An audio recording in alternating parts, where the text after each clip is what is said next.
اللہ تعالیٰ نے فرمایا سورہ رعد میں ان اللہ لا یغیر ما بقوم حتی یغیروا ما بانفسہم، کسی قوم کی حالت اللہ نہیں بدلتا جب تک کہ وہ اپنے اندر اپنے نفس کی حالت کو نہیں بدلیں گے۔ پہلے اندر اپنے آپ کو بدلو، پہلے حلال پر اکتفا کرو، حرام سے اجتناب کرو، گھروں میں شرعی پردہ نافذ کرو، شرعی پردہ، یہ رواجی پردہ نہیں، شرعی پردہ۔ پوچھئے علماء سے کس کس سے پردہ ہے، کس کس کے سامنے عورت آ سکتی ہے بغیر حجاب کے، کون ہے محرم، پوچھئے۔ اور چیزیں بھی پوچھتے یہ بھی پوچھئے نا ان سے، پھر اس پر عمل کیجئے۔ اگر آپ اپنے گھر کے اندر پردہ نافذ نہیں کرتے اور شکوہ کرتے جی بڑی عریانی دنیا میں پھیل رہی ہے، تو آپ کو شکوہ کرنے کا حق نہیں۔ عریانی ہے، بے حجابی ہے، بے پردگی ہے، فحاشی ہے، پھیل رہی ہے، کیوں؟ ہم نے خود اپنے گھروں سے پردہ نکال دیا۔ جس کے بعد دو پیسے آ گئے سب سے پہلا کام یہ کیا کہ برقع اتار دیا۔ معلوم ہوا کہ یہ تو غربت کی علامت تھی، یہ تو گویا کہ دقیانوسیت کی علامت تھی۔ تو ہمیں یہ سوچنا چاہیے، ہماری معاشرت، اب کسی نے قانون تو ہمارے اوپر نافذ نہیں کیا ہے کہ عورتیں پردہ نہ کریں، اللہ کا شکر ہے آج تک پاکستان میں تو ایسا نہیں ہوا ہے۔ مسلمان ملک ایک ترکی بھی ہے، وہاں عورت اپنا سر بھی نہیں ڈھانپ سکتی۔ آپ کو اپنے اخبار میں آپ نے پڑھا ہوگا ایک ممبر آف پارلیمنٹ ان کی آ گئی تھی کہ جس نے صرف سر ڈھانپا ہوا تھا، سکارف رکھا ہوا تھا سر پر، اس جرم کی پاداش میں اس کی وہ اسمبلی کی ممبرشپ بھی گئی اور ترکی کی سٹیزن شپ بھی گئی۔ ہمارے ہاں تو نہیں، جس گھر سے بھی پردہ نکلا ہے اپنی مرضی سے نکلا ہے، جس نے بھی چھوڑا ہے اپنے ارادے سے چھوڑا ہے، کسی نے آپ پر لازم نہیں کیا۔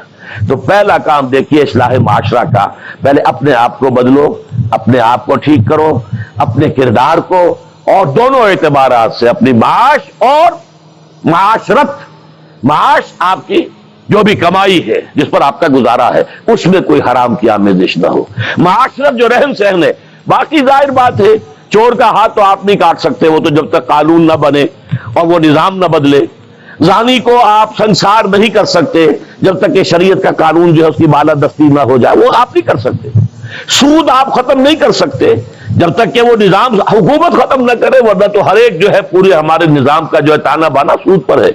لیکن خود تو اپنے آپ کو بچا سکتے ہو، ڈائریکٹ انوالومنٹ تو نہ ہو سود میں، خود تو سود پر قرض نہ لو، خود تو اپنی بچت وہاں رکھ کر اس پر سود نہ کھاؤ، اور فکس ڈپازٹ رکھ کر جو ہے سود نہ کھاؤ۔ کم سے کم ان دونوں اعتبارات سے جب تک کہ ہم اپنے آپ کو، تقویٰ تو بہت اونچی چیز ہے، اور تقویٰ بھی وہ جتنا کہ اللہ کے تقویٰ کا حق ہے، تو بہت اونچی بات ہے، کم سے کم جو صریح حرام ہے اس سے تو بچیں۔ تو پہلی منزل یہ، بلکہ میرے اب آج کی ترتیب میں دوسری منزل ہوئی۔ پہلی منزل کیا تھی؟ یقین والا ایمان حاصل کرو، یقین پیدا کرے ناداں، یقین سے ہاتھ آتی ہے وہ درویشی کہ جس کے سامنے جھکتی ہے فقوری۔ ایسے ایسے درویش گزرے ہیں۔ اب یہ خواجہ نظام الدین اولیاء رحمت اللہ علیہ، دلی میں ایک تخت ہوتا تھا بادشاہ کا، ایک تخت ہوتا تھا ان کا روحانی تاجدار۔ وہ کون تھے؟ نظام الدین اولیاء رحمت اللہ علیہ۔ 6 بادشاہ ان کے زمانے میں بیٹھے تخت دہلی پر، کسی کے پاس حاضری نہیں دی، درویش نہیں جایا کرتے عمرا کے گھروں میں۔ ایک بادشاہ نے کہا کہ میں آنا چاہتا ہوں، روک دیا، نہیں میرے پاس مت آؤ۔ اس نے کہلوایا میں آ جاؤں گا، آپ کا دربار عام ہے، کھلا ہے، سب آتے، میں بھی آ جاؤں گا، آپ مجھے کیسے روک سکتے ہیں؟ جواباً کہلوایا کہ اگر بادشاہ ایک دروازے سے داخل ہوا تو درویش دوسرے دروازے سے نکل جائے گا۔ جھک رہا ہے کہ نہیں بادشاہ؟ جب آیا تھا بابر یہاں پر حکومت وہ جنگ کرنے کے لیے، پانی پت کی پہلی جنگ ہونے والی تھی سن 1526 میں، پتہ نہیں یہ تاریخ بھی اب لوگوں کو معلوم ہے کہ نہیں، تو وہاں کون تھا؟ ابراہیم لودھی بادشاہ تھا دہلی کا۔ وہ آیا ہے شیخ عبد القدوس گنگوہی رحمت اللہ علیہ کے پاس کہ حضور حضرت میرے لیے دعا کیجئے، بڑا وقت سخت آ گیا ہے، بابر فوج لے کر آ گیا ہے۔ ان کا دعا نہیں کی، فرمایا ہٹ جاؤ یہاں سے، ہماری دھوپ چھوڑ دو، دعا نہیں کی۔ وہ آیا ہے، ہاتھ جوڑ رہا ہے، دعا کی، دعا نہیں کی، اس لیے کہ ظالم حکمران تھا اور بابر نے شکست دی۔ تو یہ فقیروں کے پاس چل کے بادشاہ کیوں جا رہے ہیں؟ اس لیے کہ وہ یقین ہے دل کے اندر، یقین پیدا کرے ناداں، یقین سے ہاتھ آتی ہے وہ درویشی کے جس کے سامنے جھکتی ہے فغفوری۔ بادشاہ جھکتے ہیں جن کے سامنے، وہ کس سے حاصل ہوتی ہے؟ وہ در حقیقت یقین قلبی والی دولت۔ دوسرا کام، اپنے عمل کے اندر، اپنے کردار میں تقوی اختیار کرو جس کا کم سے کم درجہ یہ ہے کہ حرام سے تو اپنے آپ کو بچا لو، اور فرائض کی پابندی کرو۔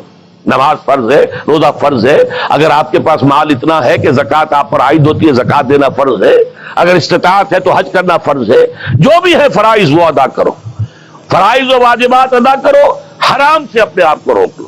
یہ دو کام نہیں کرتے تو اگلی آیت کی طرف بڑھنے کا فائدہ ہی نہیں، پھر یہیں پر بات ختم ہو جائے گی، فل سٹاپ ہو جائے گا۔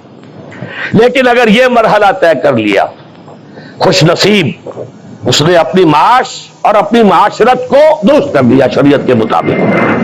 اب اگلا قدم کیا ہوگا؟ وَاعْتَصِمُوا بِحَبْلِ اللَّهِ جَمِيعًا وَلَا تَفَرَّقُوا۔ اب چونکہ تمہیں فرد سے آگے بڑھ کر ایک امت بننا ہے، دنیا میں انقلاب برپا کرنے کے لیے، اللہ کے دین کا بول بالا کرنے کے لیے، اللہ کے دین کو غالب کرنے کے لیے تمہیں تو فوج بننا ہے، خدائی فوجدار بننا ہے، لہذا تمہیں جڑنا ہوگا نا۔ تمہیں جوڑنے والی شے کون سی ہوگی؟ میں نے کہا تھا نا، فصیل کی مضبوطی کا دار و مدار دو چیزوں پر ہے، اینٹیں پکی ہو، افراد جو ہیں ان میں تقویٰ آ گیا، فرما برداری آ گئی، اینٹ پکی ہو گئی دینی اعتبار سے۔ اب ان کو جوڑنے والی شے کیا ہے؟ فرمایا اور سب مل جل کر اللہ کی رسی کو مضبوطی سے تھام لو اور تفرقوں میں مبتلا نہ ہو۔ وَاعْتَصِمُوا بِحَبْلِ اللَّهِ، حبل اللہ، اللہ کی رسی، مل جل کر جمیعاً، وَاعْتَصِمُوا بِحَبْلِ اللَّهِ جَمِيعًا وَلَا تَفَرَّقُوا، تفرقے میں مبتلا نہ ہو۔ تفرقہ ہوگا تمہاری قوت ختم ہو جائے گی۔ Divided you fall, United you stand. اگر تم مضبوط ہو اور مجتمع ہو، بنیاد مرصوص ہو، تو تمہیں کوئی شکست نہیں دے سکتا۔ اگر تمہارے دل پھٹے ہوئے ہو، تمہارے اندر رکھنے ہو، تو تمہارے اندر سے غدار نکل آئیں گے۔ جیسے کہ آپ کو معلوم ہے کہ انگریز جو آیا ہے ہندوستان میں، بنگال میں غداری ہوئی، میر جعفر نے غداری کی، اس لیے بنگال میں پلاسی کی جنگ میں فتح ہوئی لارڈ کلائیو کو۔ دکن میں ہمارا آخری تیر جسے کہا اقبال نے، ترکشے مارا خدنگے آخری، ٹیپو سلطان آخری چٹان تھی ہندوستان کے اندر، اور وہ بھی ایک غدار کی وجہ سے۔ جعفر از بنگال و صادق از دکن، ننگے آدم ننگے دی ننگے وطن، تھے کون؟ مسلمان تھے۔ لیکن یہ کہ اگر آپس میں تفرقہ ہے، آپ کے تفرقے کو دشمن استعمال کرے گا، آپ کو آپس میں ٹکرائے گا، ایک کے مقابلے میں دوسرے کی مدد کرے گا، کبھی دوسرے کے مقابلے میں آپ کی مدد کرے گا، تاکہ آپس میں ٹکرا کر ختم ہو جاؤ۔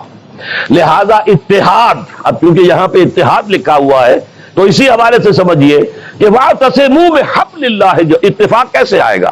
اللہ کی رسی کو مضبوطی سے تھامو۔